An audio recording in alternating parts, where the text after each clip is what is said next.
droga é substância de risco e que seu uso pode causar danos a curto e longo prazo. Qualquer criança, adolescente com 5, 10 reais consegue ter acesso à bebida, consegue ter acesso à maconha ou outras drogas. Não deixa que as drogas acabem com a sua família, destruam o seu lar e levem o seu filho. Prezados ouvintes, convido vocês a participarem do Metrópole em Foco contra as drogas. Todas as terças e quintas-feiras, a jornalista Isilda Alves, editora do Diário de Drogas, estará aqui conosco tratando desse assunto que muito assola as famílias brasileiras. Participe enviando suas perguntas, seus comentários para o e-mail metrópole.trianon@gmail.com, pelo WhatsApp 11 97755 7896 e pelo site metrópoleinfoco.com.br. Os trabalhos técnicos estão a cargo de Gerson Lima. Participe! Metrópole em Foco contra as drogas tem um oferecimento da Clínica Greenwood, Avenida Brigadeiro Luiz Antônio, 4148, Conjuntos FG, Jardim Paulista. Telefone 5627-6960. Olá, Pedro. É proibido aos motoristas no Brasil tomarem cerveja ou qualquer outra bebida alcoólica antes de dirigir, porque para motorista que beber antes de dirigir, a tolerância é zero na cidade ou em rodovias, determinou o Supremo Tribunal Federal em 19 de maio deste ano. O psiquiatra Pablo Roig, que foi responsável no Canadá pelo tratamento de dependentes de álcool em importante hospital e que no Brasil recupera, desde 1985, dependentes de álcool e de outras drogas em sua clínica Greenwood, em São Paulo, alerta. Bom, beber e dirigir não é somente uma condição suicida, sino uma condição assassina. Né? Por quê? Porque você está num elemento que pesa algumas toneladas e que você não tem como controlá-lo, porque os elementos de controle estão radicados no cérebro, que nos permite saber tempo, espaço, coordenação motora, etc. E tudo fica alterado pelo álcool. Então a pessoa não tem nem a coordenação para brecar, ou para acelerar, ou para virar, e acabam criando verdadeiros desastres no trânsito.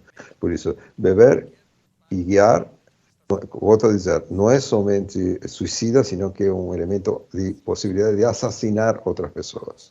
Uma pessoa que atropela ou que bate com um carro onde tem uma família inteira, é capaz de matar a família inteira. Estamos falando de 4 ou 5 pessoas.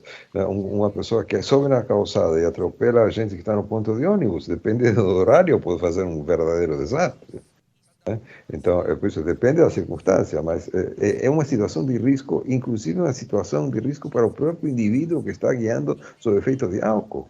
Uma vez eu lembro, há muitos anos, né, eu estava andando na rua e de repente vi com um cara, vinha, o sinal estava fechado para ele, mas passou numa velocidade, persegui o cara, ele parou, né, e estava mais trêbado, né, totalmente, quase inconsciente, guiando um carro.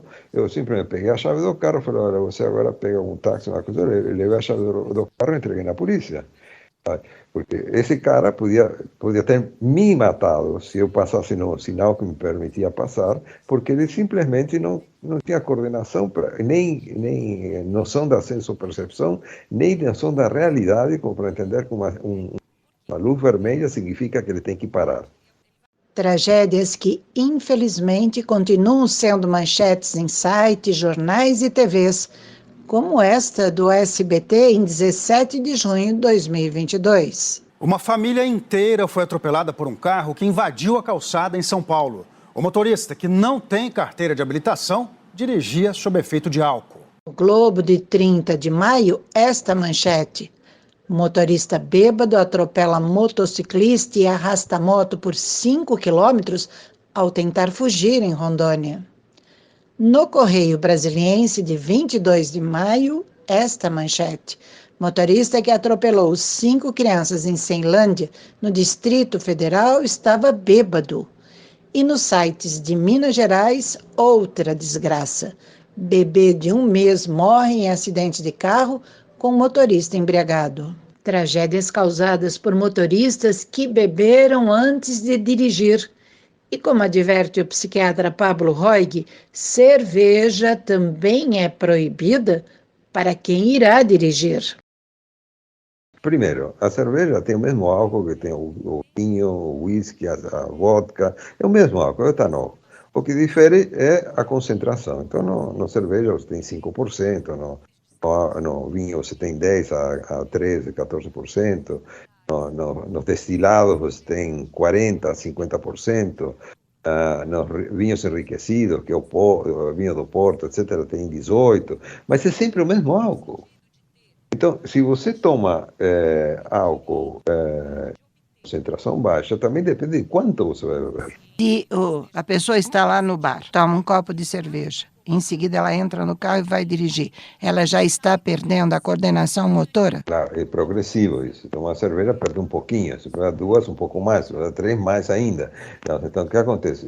Por isso que aqui no Brasil o controle da alcoolemia é muito claro. Em outros países se admite uma concentração um pouco maior, mas a ciência já percebeu que com uma cerveja você já tem alterações do controle dos teus atos, não tem dúvida nenhuma. Quer dizer, é por isso que nós temos a tolerância zero na lei seca, né? Exatamente, tolerância zero para quem está guiando. Sabe, em muitos países a pessoa que vai beber já não vai de carro, vai com Uber, vai e volta com Uber, então, ou vai a pé quando é perto, mas você usar a bebida alcoólica e guiar é uma irresponsabilidade total. Por trás de tudo isso tem um poder imenso das corporações que estão encarregadas de vender essas substâncias e de negar o prejuízo dessas substâncias. Né? Então, beber álcool e guiar, seja cerveja, whisky, vodka, etc., é a mesma coisa.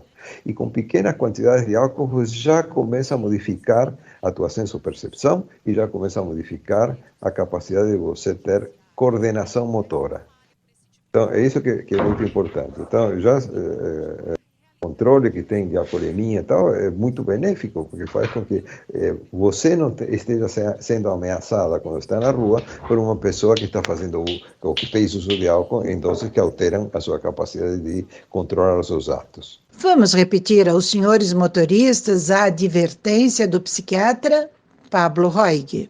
Bom, beber e dirigir não é somente uma condição suicida, sino uma condição assassina. Né? Por quê? Porque você está num elemento que pesa algumas toneladas e que você não tem como controlá-lo, porque os elementos de controle estão radicados no cérebro, que nos permite saber tempo, espaço, coordenação motora, etc. E tudo fica alterado pelo álcool. Então a pessoa não tem nem a coordenação para brecar, ou para acelerar, ou para virar, e acabam criando verdadeiros desastres no trânsito. Por isso, beber e guiar, volto a dizer, não é somente suicida, sino que é um elemento de possibilidade de assassinar outras pessoas. Vamos lembrar aos motoristas que, além de determinar tolerância zero, o Supremo Tribunal Federal também definiu que motorista não pode recusar o teste do bafômetro. Se recusar, pode ser multado e ter a carteira de habilitação suspensa. Prezados ouvintes, convido vocês a participarem do Metrópole em Foco contra as drogas. Todas as terças e quintas-feiras, a jornalista Isilda Alves, editora do Diário de Drogas, estará aqui conosco tratando desse assunto que muito assola as famílias brasileiras. Participe enviando suas perguntas, seus comentários para o e-mail metrópole.trianon@gmail.com, pelo WhatsApp 11 97755 7896 e pelo site metrópoleenfoco.com.br.